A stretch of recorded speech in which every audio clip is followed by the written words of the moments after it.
All right, it is that time where we go to the car deck. This is the Monaco Yacht Show 2024 car deck display. One of my favorite things at the show. Of course, it's not super yacht related, so this may or may not be on my other channel, on the Eastman Tech channel, because it is effectively a car channel now. We've got some exquisite examples behind me here, and we've got some stuff off camera that you haven't seen yet, which also will blow your mind. And also, for the first time at the Monaco Yacht Show, I'm pretty certain that this is the first time they've been here. You can't see it because it's obscured by all these people looking at it, but that is a Rimac, a Croatian supercar, electric supercar. It's a 2,000 horsepower supercar, which we'll go and have a look at.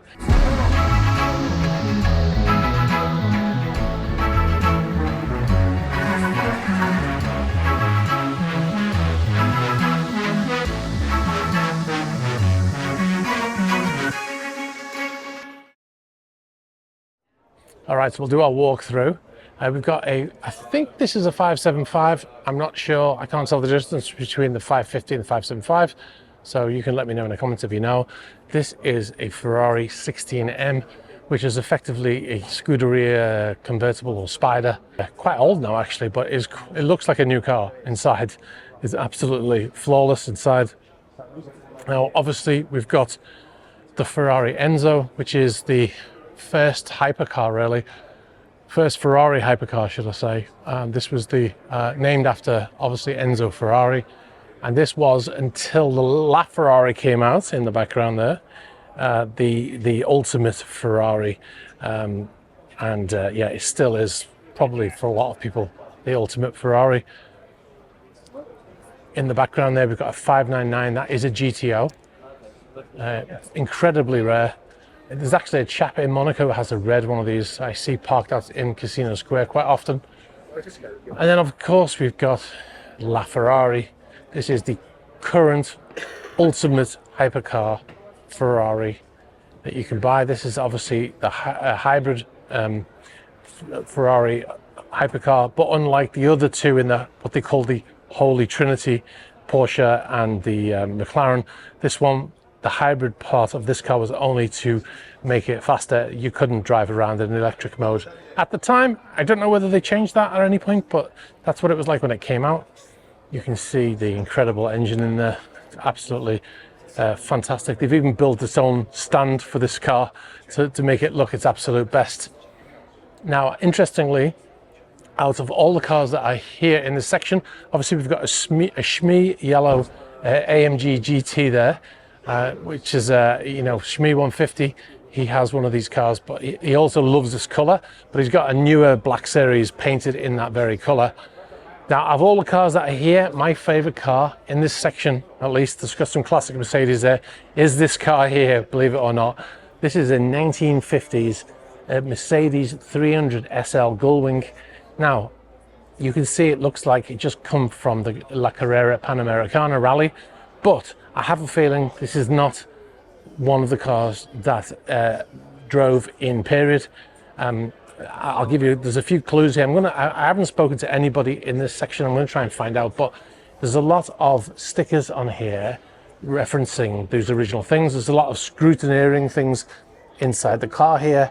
Lexan glass. You see there's lots of badges on the scrutineering, which makes it look like a genuine 50s car. But if you look at all of these scrutineering badges, the dates on them are all quite recent. The oldest date I saw was from 2000, so I have a feeling it's at least been doing 20 years of racing by the looks of it, but I don't think it's from back in the periods from the 1950s onwards. But it is incredible nonetheless. So I just spoke to one of the chaps that's here with the company, and he said that this is obviously, it's an original 1950s 300 SL Gullwing, which I had no doubt about, but the car has been it's been turned into a race car, and he said it's been racing for 30 years, and it actually has done La Carrera Panamericana, but not in period. It didn't do it when they were originally racing in the 1950s, but the car's been racing since 2000s or earlier, maybe late 90s.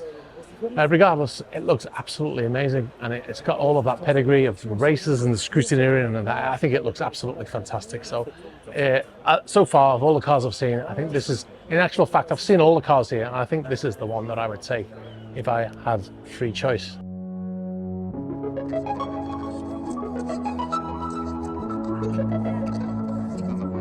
What on earth is this abomination of a Porsche? This looks like it was originally a 992 turbo, and Mansory have done that to it. So it's the equivalent of the woman that has the Botox and stuff, and then has the cat hairs coming out of her face, stuff like that, isn't it? That is an abomination. But whatever floats your boat, you know. If you like it, if you think you might think it looks cool, then if you've got the money. I'm sure it's expensive. It's all carbon fiber as well. Mansory, I've never seen Mansory here before. They've got two G-Wagons in here as well, completely covered in carbon fiber. So not my style, I have to say, but you know, everybody has their own thing.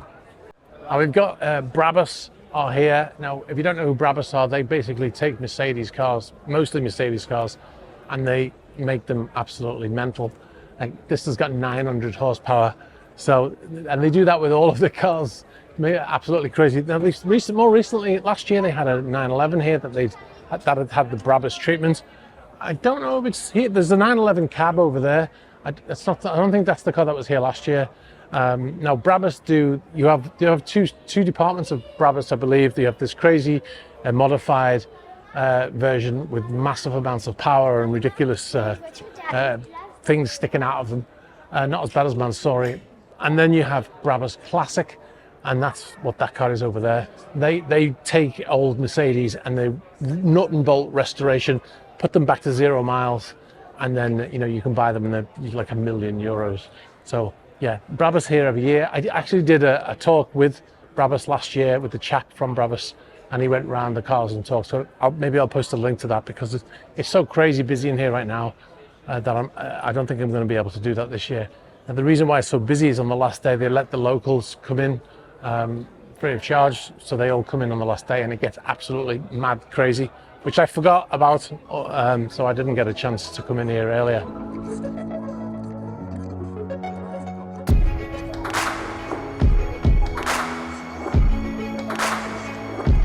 All right, so we've got the Rivian electric pickup truck. Now, it's nice to see something that looks more normal after that Mansory stuff. I'm sorry, I'm not a fan.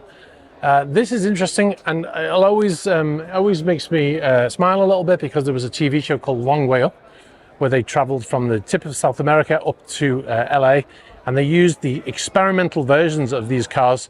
Ewan McGregor was in that show, and I really enjoyed that show, even though I thought it was crazy that they were doing it electric bikes and electric cars and stuff. But this is the production version of that original car. Well, the original car in the show was a pickup truck, and this has got a back on it, so this is a truck.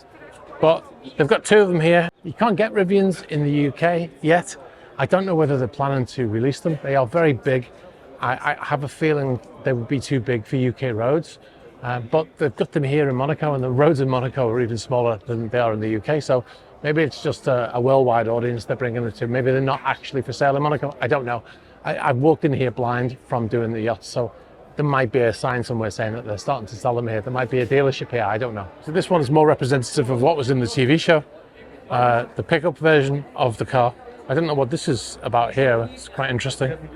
All right, as mentioned earlier, this is the Croatian supercar, or hypercar, should I say. And it's what a lot of people pronounce it Rimac with a C, because it is spelt like that. But in Croatian, apparently it's pronounced Rimac. This is 2,000 horsepower electric hypercar. Rimac, and it's named after, I think his name is Matt Rimac, I think. Anyway, the chap who owns the company, that's his last name. And he is a really incredible person. He's built this company from scratch, and now he's partly owned by Porsche. His company is, they've invested in it, and they're doing stuff for different companies like Porsche. The electric part of their cars are coming from the likes of Rimac. One of their high-profile customers is none other than Formula One champion Nico Rosberg. He ordered one of these. He's actually a YouTuber now, and he's got his own YouTube channel, and he ordered one of these and picked it up, delivered from Rimac. He's got a collection of cars, of course, but yeah, he's got one of these, and there's probably all kinds of other people that I don't know about who've got these, but these are super popular. Very limited numbers. He only made a few of them. In actual fact, Rimac actually owns Bugatti now, so it's Bugatti Rimac now. All right, so we've got a Maserati here. Now, if you know Maserati, you're probably thinking, well, it just looks like a Maserati, right? Because it does. They haven't really changed this design for a long time. I can see lots of little changes in it, but ultimately it looks like the same car. But the big change that you don't notice immediately is that this car is electric. It's got three 300 kilowatt motors, max power 761 horsepower. This boat here is a Maserati collaboration between Hodgson Tenders and Maserati. They built the electric motors, they built the drivetrain for this boat, and styling, it's in a Maserati color and it's got the Maserati logo on it, and they built both of these items you know, as a combination. But this is something that they've been working on as well. That's why they're here. That makes sense now, because I thought, oh, Maserati's here. But they're not here just here for the car, they're here for the boat more so, in actual fact. But that car, yeah, electric, four-seater, convertible Maserati, I think, and the chap said he thinks it's the only four-seater electric convertible on the road in this category. So I don't know if there's another one, I can't think of one. So yeah, let me know in the comments. Alright guys, hope you enjoyed a look at the car deck. I should have got here earlier, but it's been a crazy few days at the Monaco Yacht Show. It always is crazy at the Monaco Yacht Show, but let me know which car you would have if you had your choice. Like I said, I picked the 300 SL Gullwing. I think it's got a lot of character, you know. I mean, there's lots of shiny new cars as well, but I think I would go with the Gullwing. Alright guys, thanks for watching. I'll catch up with you soon. Bye bye.